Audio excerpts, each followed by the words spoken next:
Assalamualaikum warahmatullahi wabarakatuh.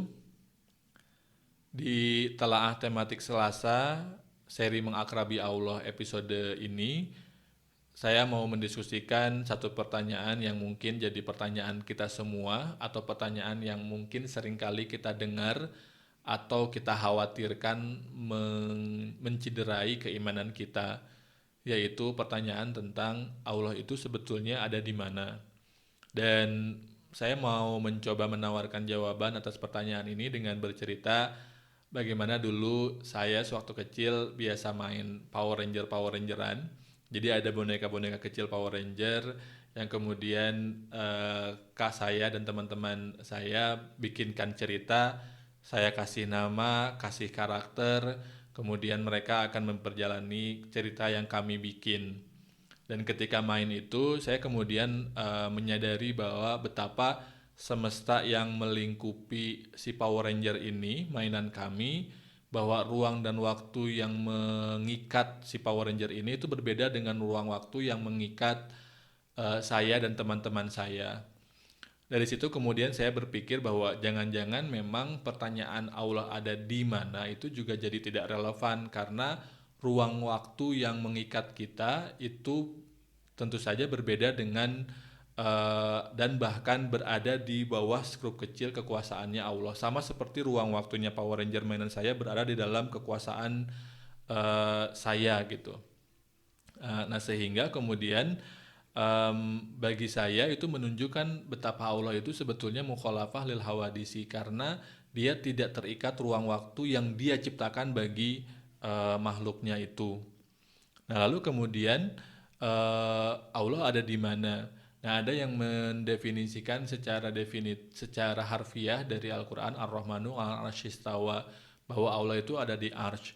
Nah bahkan kemudian si tafsiran ini dikritisi karena menganggap bahwa sebetulnya ayat itu bermakna Allah menguasai Arsh. Itu menunjukkan bagaimana bahkan bagian yang sangat luas dari alam semesta yang Allah ciptakan itu juga berada di bawah kekuasaannya Allah, sehingga kemudian ini menunjukkan apalagi bagian-bagian yang lebih kecil seperti planet ini. Tapi bagi saya, jikapun memang Allah al-Ashistawa itu bagi saya juga tidak jadi persoalan. Kenapa? Karena bisa jadi ruang waktu kita itu berbeda dengan ruang waktunya Arsh. Itu yang kemudian membuat saya sadar bahwa memang pada akhirnya tetap walaupun misalkan katakanlah yang betul adalah yang definitif tadi, tetap Allah mukhalafah lil hawadisi. Nah, tapi juga yang menarik adalah ketika ada pertanyaan Allah sebetulnya ada di mana, um, Abdulul iman anta'alama innaullaha ma'aka haitsuma kunta. Sebetulnya kalau kita beriman, kita akan sadar bahwa Allah ada di mana-mana dalam artian bahwa ketika kita sedang apapun dan dimanapun Allah ada bersama kita gitu. Sehingga tidak lagi kita kemudian mempertanyakan atau memperdebatkan Allah ada di mana karena kita sadar bahwa segala yang kita perdebatkan, segala yang kita ucapkan ada dalam pengetahuannya gitu dan bahwa ini adalah bagian sangat kecil sebesar zarrah dari kemahakuasaannya Allah. Bahkan dalam Al-Quran itu disebutkan bahwa kadang kalau misalkan keimanan kita sudah mencapai taraf yang baik, taraf yang bagus, kita akan sadar bahwa setiap kemanapun arah wajah kita arahkan, itu kita akan melihat wajahnya Allah, kita akan melihat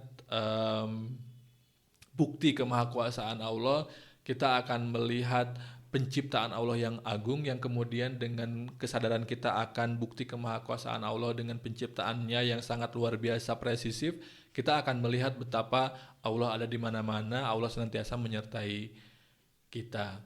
Dan Allah juga menjelaskan bahwa Allah itu dekat, bahkan lebih dekat dari urat nadi kita. Kitanya saja yang kemudian kadang-kadang tidak ngeh dan bahkan secara sadar maupun tidak sadar menjauhkan diri dari Allah, sehingga seringkali dengan proses menjauh kita ini kalau tidak tertolong, kalau tidak kita istighfari gitu, kita menjadi memang tersesat dan jauh dari jauh dari kasih sayangnya. Itu aja untuk episode kali ini. Terima kasih. Wassalamualaikum warahmatullahi wabarakatuh.